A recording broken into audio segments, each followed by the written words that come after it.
I never thought I'd be the kind of woman who ruins something good. I always believed I was honest, emotionally intelligent, and self-aware. I considered myself a decent partner. Supportive, loving, dependable. I didn't think I was capable of causing real pain to someone I loved. But I was wrong. My name's Rachel. I'm 28 years old, and until recently, I was in a relationship that I thought would last forever. His name is Josh. We met at a friend's birthday party just over 2 years ago. I wasn't even supposed to go. I was exhausted from work and in one of those, maybe I'll just be single forever moods. But my roommate practically dragged me out the door. Josh was the first person I spoke to. He was pouring drinks in the kitchen. Sober, organized, a little too tall for the room. I joked that he looked like someone's responsible older brother, and he laughed. He had this calm, grounded energy. Nothing flashy, but he made you feel like you could let your guard down. We talked the entire night about books, childhood pets, how much we both hated small talk. He wasn't trying to impress me. He wasn't slick or performative. He was just real. I didn't know it then, but that authenticity would be the very thing I destroyed. We started dating a week later. It was easy, natural, effortless. With Josh, I didn't feel the need to wear a mask.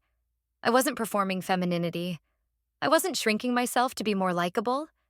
I could just exist and be loved for who I was. After a year, we moved in together. Our apartment wasn't glamorous. Second floor, weird creaking pipes, neighbors who vacuumed at 2 a.m. But it felt like home. We had a routine. Morning coffee, evenings making dinner together, weekend grocery runs that turned into mini dates. I had never been in such a safe relationship before. But there was one shadow that followed us from the start. When we first became serious, we had the usual long talks couples have. Past relationships, emotional baggage, deal breakers. And inevitably, the question came, "So, how many people have you been with?" We were lying in bed. The lights were off. I remember staring at the ceiling, my heart racing. I didn't answer right away. Josh added, "You don't have to tell me if you don't want to. I'm just curious." Here's the thing. I don't think there's a right number. I don't think people are defined by their past experiences. I believe in sexual freedom, agency, and owning your history. But I also knew Josh was traditional. Not judgmental exactly, but a little idealistic. He once told me his dream was to be someone's second love, after their high school heartbreak. Romantic in a Nicholas Sparks kind of way. I wasn't that girl. I had gone through a wild phase in college. It wasn't traumatic or destructive, it was exploratory. I partied. I experimented. I had casual sex. Sometimes it was empowering. Sometimes it was messy. It was part of figuring myself out. By the time I met Josh, I had been with 27 men. Some were short flings. Some lasted a few weeks. A couple were relationships that ended for the usual reasons. Mismatched goals, bad timing, emotional immaturity. But I hadn't told anyone that number in years. And I didn't tell Josh either. 5, I said. It felt like a betrayal the moment it left my lips, but I said it so casually, like it didn't matter. He smiled. Okay, that's pretty normal. And just like that, the lie began. I told myself it was harmless, that I wasn't lying about anything important, that what mattered was who I was now, not who I had been in my early 20s. But that wasn't the full truth. I was ashamed. Not of the sex, necessarily, but of how I thought he'd see me. I didn't want him to think I was used or easy or someone who didn't take intimacy seriously. I wanted him to feel special. I wanted to protect the version of me that he had started to fall in love with. So I buried the truth. And the more time passed, the harder it became to dig it back up. At first, it didn't seem to matter. Josh and I fell into a rhythm. We met each other's families, took trips together, talked about marriage in that dreamy, half-planned way you do when you're drunk on love. But little cracks started to show. Every now and then, Josh would bring up something from his past. I've only had sex with 3 people, he said once. You're the first person I really trusted. My stomach twisted. Other times, he'd make offhand comments when we watched movies or saw people from our social circles. Something like, I don't get how people sleep around so casually. Doesn't it mess you up emotionally? I'd nod, smile, pretend to agree. But inside, I felt like a fraud. The lie became a wall. Every time I wanted to be vulnerable, to open up more of myself, I hit that wall. It was always there, cold, silent, waiting. Then came the party. Josh and I were invited to a college friend's housewarming. It was one of those intimate events. 10 people, drinks, nostalgia, old stories. A few people there knew me from my past life, including my old friend Claire, who had seen me through my wildest years. We were all drinking, laughing. Someone started a game of Never Have I Ever. I stayed quiet at first, sipping my drink, trying to keep things neutral. Then someone said, Never have I ever hooked up with someone at a music festival. I sipped. Josh glanced at me, surprised. Wait, when did that happen? I smiled awkwardly. College, Coachella. It was a long time ago. Then Claire, completely oblivious to the tension, chimed in with a laugh. Rachel had the craziest college stories.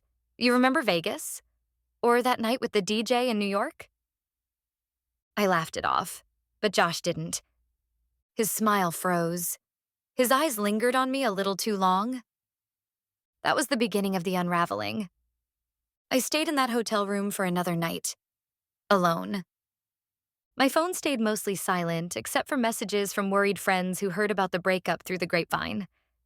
I didn't respond. I couldn't bring myself to speak to anyone yet. The next morning, I checked out and went to my sister's place. She welcomed me without judgment, just a tight hug and a made-up couch. Over the next few days, the weight of it all began to crush me. The truth was, I hadn't just lied to Jason. I'd lied to myself. I'd always thought, as long as it's in the past, it shouldn't matter. But it did matter, because I didn't tell him. I didn't trust him with it. And I didn't give him the choice to love me for all that I was, baggage and all. Instead, I gave him a curated version of me, one I thought he could love more easily. And now I had neither his love nor my dignity. 2 weeks passed. I didn't hear from him once. I tried to text him once. Just a short message that said, I'm sorry, I miss you. He didn't respond.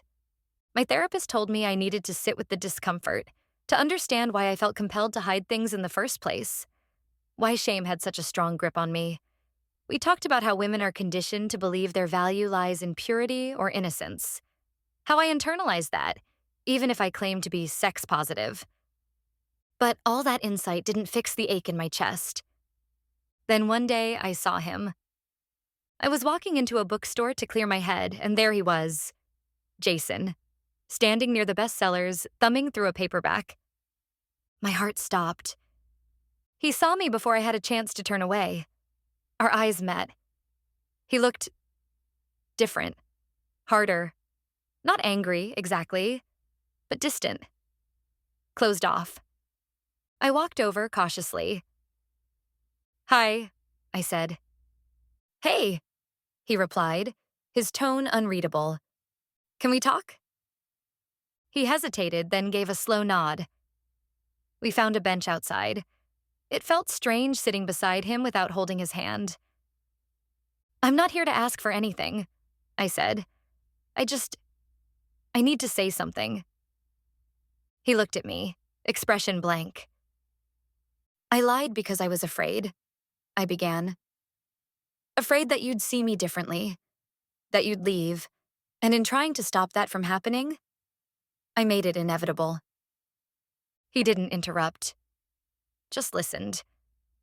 I should have trusted you with all of me, the good, the bad, the messy, but I thought the past would be too much, so I gave you a version of me I thought you could love.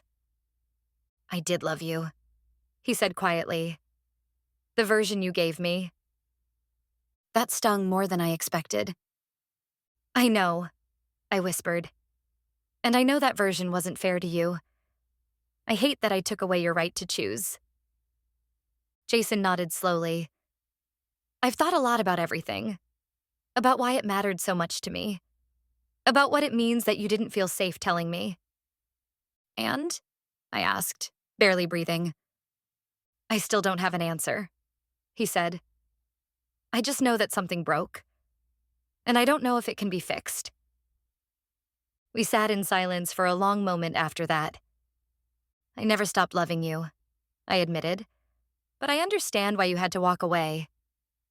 He stood up, offering a small, sad smile. I hope you find peace, Emily. You too. And with that, he walked away again. I cried that night. Not the messy, dramatic sobs, but the kind that leaves your chest hollow and your pillow wet. That was the moment I realized. Sometimes love isn't enough. Sometimes honesty, early, painful, unfiltered honesty, is the only thing that could have saved it. And once the foundation cracks, it doesn't matter how much you want to stay. It's been a year now. Jason's dating someone new. I saw it on Instagram. I've started over too. Therapy's become a routine. I'm dating slowly but more authentically. No more editing myself to be more lovable. I tell the truth, even when it's hard. Even when it might push someone away.